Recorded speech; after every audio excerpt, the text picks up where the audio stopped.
એમાં કેટલો ડિફરન્સ છે. પણ હવે એ તો હવે સ્ત્રી અને પુરુષનું જે રીતે ડિફરન્સ આવે એ તો હોય ને. એ રીતે નહીં આવે, વિચારધારાની વાત કરું છું એમ કે તમે ઉનાળો શબ્દ આવે એટલે ગરમી જુઓ છો અને હું ઉનાળો શબ્દ આવે ને એટલે વેકેશન જોઉં છું.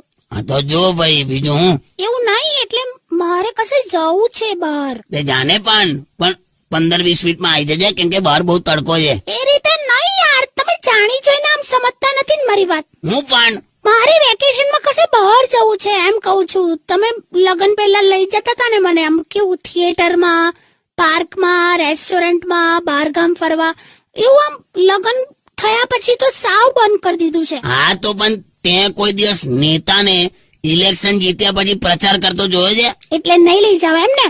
ओके ठीक है सुल्तान, मत लेके जाओ, दिल जलता है तो जलने दे, आंसू ना बहा, फरियाद ना कर, दिल जलता है तो. रे શું છે?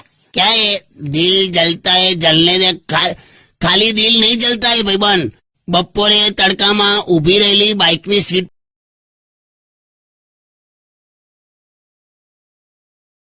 હેલો, શું તમે ઉપરા છાપરી ફોન પર ફોન આવે? શાકભાજી લેવા ગઈ હતી. બસ ચિંતા થાય કે નહીં? પર આજે તો ગજબ થઈ ગયો. હું કરી આવી? દૂધી છે ને દૂધી, હા એ 20 રૂપિયાની 500 હા અને 30 રૂપિયાની કિલો. 40 ની થાય ને કિલો તો. એ જ મને શાકભાજી વાળો એ જ સમજાવતો હતો કે આ કેવું છે, મોટા મોટા મોલ વાળા ખરા ને હા એ આવું કરે. અચ્છા, એટલે કે હું એની પાસેથી શીખી ગયો હું શીખ્યો. કે તમને ભલે 500 ગ્રામની જ જરૂર હોય પણ તમે લેશો કિલો જ.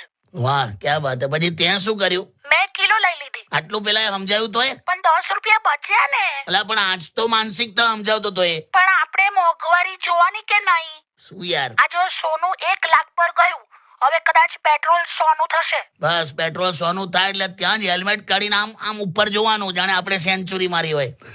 પણ આ વાતને દૂધી સાથે શું લેવા દેવા? શું? આપણે મિડલ ક્લાસ છે અને મિડલ ક્લાસનો ફાયદો એ છે કે ગમે તેટલા આઈફોન લોન્ચ થાય કે પ્લેનની ટિકિટના ભાવ વધે, આપણે કોઈ લેવા દેવા નહીં. પણ દૂધી સાથે તો લેવા દેવા ખરા ને. 10 રૂપિયા બચાય અમે. હવે આ 10 રૂપિયા મને 3 દિવસ દૂધી ખવડાવશે.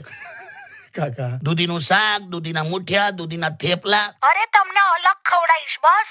એટલે સાંજે આવો, તમને મસ્ત દૂધી બટર મસાલા ખવડાવું. વે પનીર બટર મસાલા હોય, ચીઝ બટર મસાલા હોય, દૂધી બટર મસાલા હોય જ નહીં. હેલો, હા પણ મૂકી દીધો ને.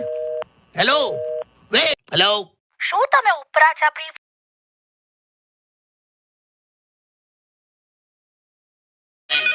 હેલો, સાંભળો? હા પેલા કાંતા માસી આવી ગયા અમેરિકાથી. આવી ગયા. હમણાં બપોરની ફ્લાઇટ હતી. હું એ ખબર નહીં, એ તો ગઈકાલ રાતના આવી ગયા. તો હમણાં આયા છે. આપણા મસ્ત ઓટલા પરિષદમાં બેઠા છે. વાહ વાહ વાહ, કેવું છે તબિયત એમની? અરે એકદમ મસ્ત મજામાં. અરે મસ્ત હમણાં વાત કરતા હતા. હા એમની દીકરી હંસા અને જમાઈ ચેતન ખરો ને, હા, ત્યાં ગયેલા ને એ? હા તે કહેતા હતા કે એમનો એટલો મોટો બંગલો છે અમેરિકામાં. એવું જોયેલી? અને એટલું બધું આ લોકો ઇન્ડિપેન્ડન્ટ છે કે બાથરૂમ ખરું ને, હા, તો આ હંસા અને ચેતન બંને માટે નળ પણ અલગ અલગ છે. નળ અલગ અલગ રાખે છે એવું? તો આ હંસાનો એચ છે અને ચેતનનો સી. દેવે એ એચ વોટરનું હોય ને સી એટલે કોલ્ડ લીક. એ હંસા ને ચેતન નું હોય. હા એવું કે છે. એની બુદ્ધિ તો કહેવાય તો આપણા ગામની જ ને. કેવું નહીં હોય? ના જ હોય ને લી, હોટ અને કોલ્ડ છે. હવે હંસા ને કઈ ચેતન નું નહીં. તું આ તમારું આ ઓટલા વાળું જ્ઞાન છે ને બહાર ફેલાવીશ નહીં ખાલી. સારું હવે. એચ અને સી માં હંસા ચેતન કાઢ્યું. ચલો હવે તું ત્યાં બહુ બેસી ના રહીશ. અરે બધી મસ્ત માહોલ મસ્ત જામ્યો છે.